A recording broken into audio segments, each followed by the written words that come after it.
to the house. Today I stand before you to speak on the legacy of dynasties that shaped the glorious history, civilization, spiritual heritage of our India. Let me ask you, what makes a nation truly great? Is it the wealth alone or the culture, wisdom, values that it sustains through centuries? The journey of ancient India begins with the Mauryan dynasty, founded in 321 BCE by Chandragupta Maurya under the brilliance of Chanakya. The Mauryan Empire united almost the entire subcontinent under one rule.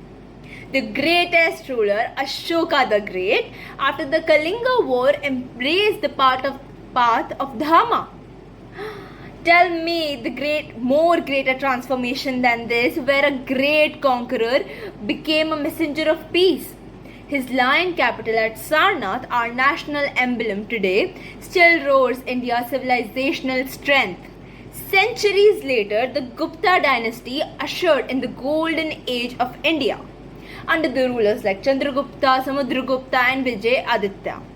India flourished in science, literature, art, astronomy.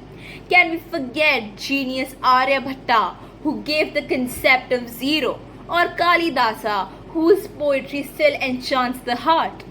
The Gupta era proved that the true power lies not only in armies but in knowledge, culture, and spiritual wisdom.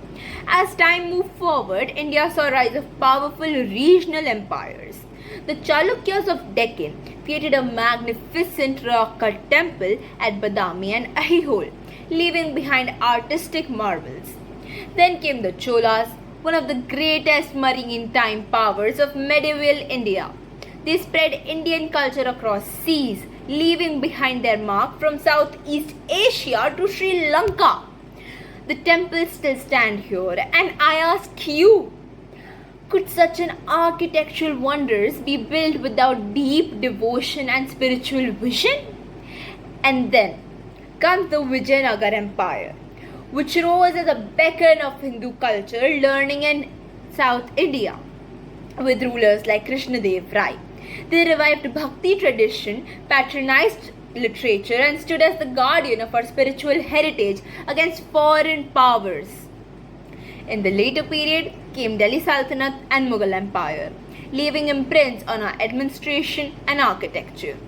But above all, the flame of freedom and self-rule was kept alive by the Maratha Empire under the leadership of Chhatrapati Shivaji Maharaj.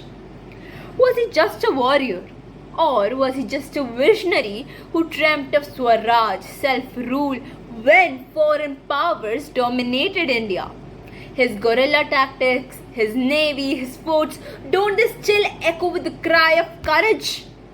Shivaji Maharaj proved that dharma, justice and independence are worth every sacrifice. So my friends, what do these dynasties teach us? That Bharat's story is not just about kings and battles, but about a civilization that blended power with wisdom, prosperity with culture, and conquest with compassion. If our ancestors could create such a legacy, then why can't we, the youth of today, uphold the values of unity, knowledge, and spirituality? Let's not forget, we are heirs to the glorious heritage, and it is our duty to uphold and carry this forward. Jai Hind!